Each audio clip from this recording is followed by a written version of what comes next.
রোজ রাজনীতি করে আজকে একটা গল্প বলবো এবং এই গল্পের সমাধান আপনাদের করতে হবে।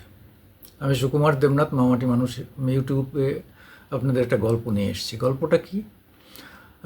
ধরুন একটা ওয়ার্ডে বা একটা গ্রাম পঞ্চায়েতে প্রত্যেকবার নন্দদুলাল দাঁড়ান এবং জিতে আসেন এবং খুবই পপুলার, সবাই তাকে চেনে জানে। হঠাৎ করে তার আর এক প্রতিবেশী রামগোপালের ইচ্ছে হলো যে এবার সে ভোটে দাঁড়াবে। যথারীতি দাঁড়িয়ে পড়ল। তাহলে কি হলো? প্রতিদ্বন্দ্বী হয়ে গেল। কিন্তু রামগোপাল বলবেটা কি? নতুন লোক, নতুন মুখ, সে তো কোনোদিন প্রচারও করেনি। এবার তার সাগরেদরা বুঝিয়ে দিল যে ওর যত দোষ আছে নন্দদুলালের সমস্ত দোষগুলো ধরতে হবে। এইবার বলা হলো, এই নন্দদুলাল আমাদের ভোটে জিতে এই দেখুন সরকারি টাকায় গাড়ি করেছে, বাড়ি করেছে, আজকে এত টাকা ইয়ে করেছে। হ্যাঁ, কাজ তো কিছু করেছে, আবার টাকা চুরিও করেছে। এই প্রচার শুরু করলো। তা নন্দদুলাল দেখলো তো সত্যি তো, তো মুশকিল হয়ে গেল। আর এতদিন এক চিঠিয়ে জিতেছি, আবার নতুন একজন দাঁড়িয়েছে, তার বিরুদ্ধে কিছু বলারও নেই, একদম নতুন মুখ। সে তখন বললো, আরে ভাই দেখ, ঠিক আছে তোদের কথা মেনে নিলাম, আমি চুরি করেছি, গাড়ি করেছি, বাড়ি করেছি, আমার পেটে খিদে ছিল।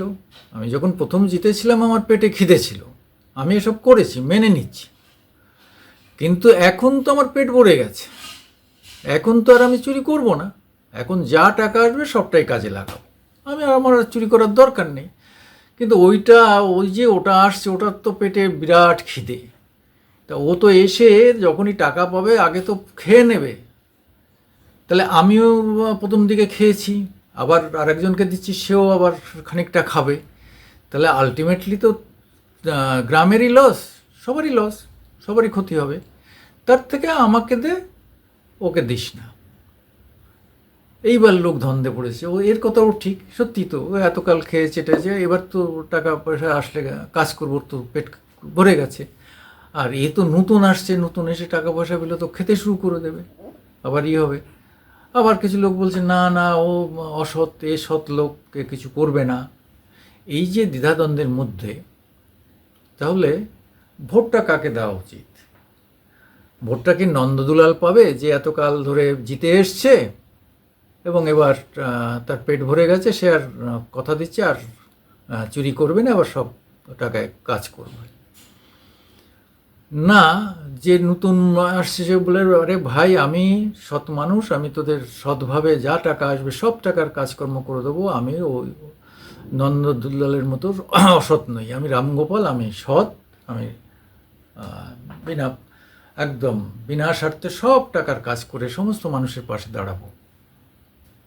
হ্যাঁ, এটা এবার গল্পের মীমাংসা আপনারা করুন। এটা আপনি অনেক কিছু মেলাতে পারেন, আমাদের রাজ্যের সঙ্গেও মেলাতে পারেন। হ্যাঁ, একদল এতকাল ধরে খেয়ে মোটা টোটা হয়ে আবার এখন তারা কাজ করছে প্রচুর টাকা পয়সা। আবার একদল নতুন এসছে, তারা বলছে আমরা প্রথম থেকে সততার সঙ্গে কাজ করব, আমরা খাবো না, ইত্যাদি ইত্যাদি। এবারের উত্তরটা কাকে ভোট দেওয়া উচিত, এটা খুঁজতে হবে আপনাদের। এটা আপনাদের উপর ছেড়ে দিলাম। আমি সুকুমার দেবনাথ, মামাটি মানুষ ইউটিউবে আপনাদের সামনে আসি মাঝে মধ্যে। আপনারা আমাদের একটু লাইকস দেবেন, শেয়ার করবেন, সাবস্ক্রাইব করবেন। নমস্কার।